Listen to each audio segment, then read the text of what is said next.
వచ్చునుగాక. నీ చిత్తం పరలోకమందు నెరవేరినట్లు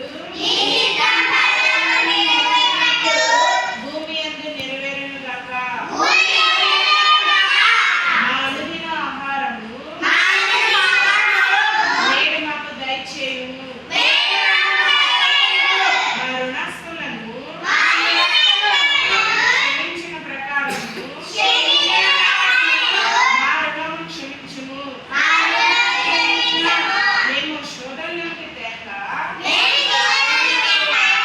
దుష్టుని నుండి మమ్మల్ని తప్పించు. ఎందుకంటే రాజ్యమును బలమును మహిమయు నీవై ఉన్నావు తండ్రి. ఆమేన్. ఇది పరలోక ప్రార్థన.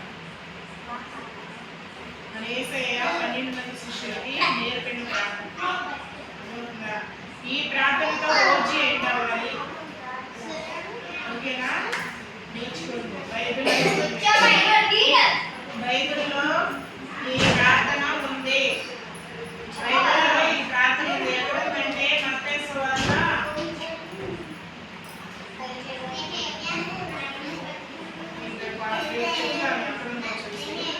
సరేనా? మరలా చెప్తున్నా. పరలోకమందున్న మా తండ్రి, నీ నామం పరిశుద్ధపరచబడునుగాక. నీ రాజ్యం వచ్చునుగాక. నీ చిత్తము పరలోకమందు నెరవేరినట్లు భూమి యందు నెరవేరునుగాక. మా అనుదిన ఆహారము నేడు మాకు దయచేయుము.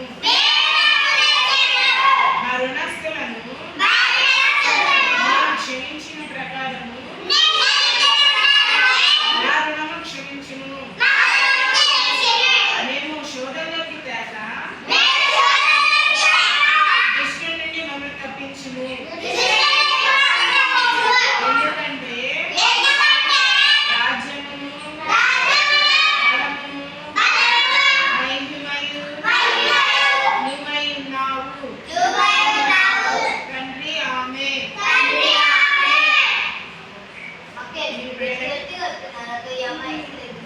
ఈ ప్రేయర్ రెఫరెన్స్ రేపు నేను చెప్తాను. ఈ ప్రేయర్ కూడా మీ పుస్తకంలో రాయాలి.